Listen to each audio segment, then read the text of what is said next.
Herkese merhaba arkadaşlar. Asumanca Mutfağa hoş geldiniz.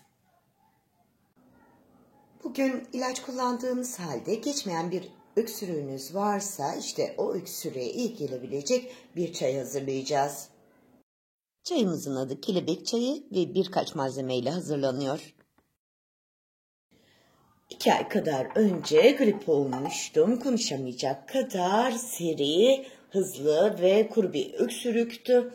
Ve anneme telefonu açtığım zaman ise bana bu tarifi verdi. Hemen tarifimde neler kullanacağımı göstermek istiyorum. Öksürük olduğum zaman tek başına cevizin kelebeğini kullanıyordum. Cevizin içindeki kelebeğini kullanıyordum.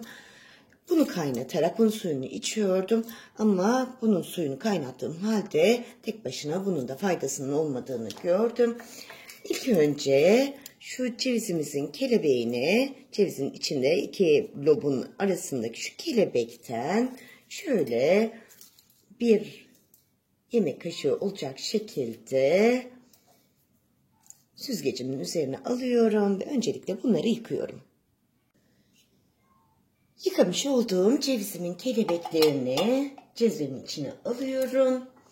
Üzerine bir su bardağı suyumu ekliyorum ve öncelikle cevizimizin kelebeğini kaynatıyorum.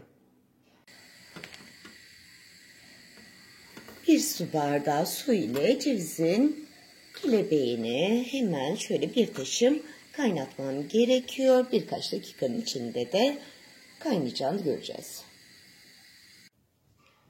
Suyun bir yandan kaynarken ceviz kelebeğini göstermek istiyorum. Kırdığım cevizin şu iki lobunun arasındaki kısım cevizimizin kelebeği oluyor arkadaşlar.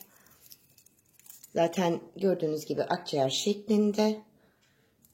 Bu kısmı kaynatmış oluyoruz. Suyumuz sadece bir taşım kaynadı. Hemen suyumuzu süzdürüyorum. Üzerine ise zerdeçal ekleyeceğiz arkadaşlar. Zerdeçal da yine öksürük için oldukça faydalı, doğal bir besin. Zerdeçaldan ne kadar katıyoruz? Bir çay kaşığının ucu kadar zerdeçalımızı da yine çayımızın içine ekliyoruz. Şimdi ise doğal balımız var. Yine balımızdan da ben bir tatlı kaşığı olacak şekilde ekleyeceğim. Çünkü bir tatlı kaşığı balı içebilecek kadar balı çok seviyorum. Son olarak ise limonumuz var. İçine bir iki damla şöyle limonumuzu ekledikten sonra çayımızı karıştırıyoruz. Ve bu çay öksürüğümüze iyi gelecek. Bu çayı içtikten sonra balgam sökmeye başlıyoruz arkadaşlar. 2 günün içerisinde de öksürüğümüz kesiliyor. Afiyet olsun, şifa olsun.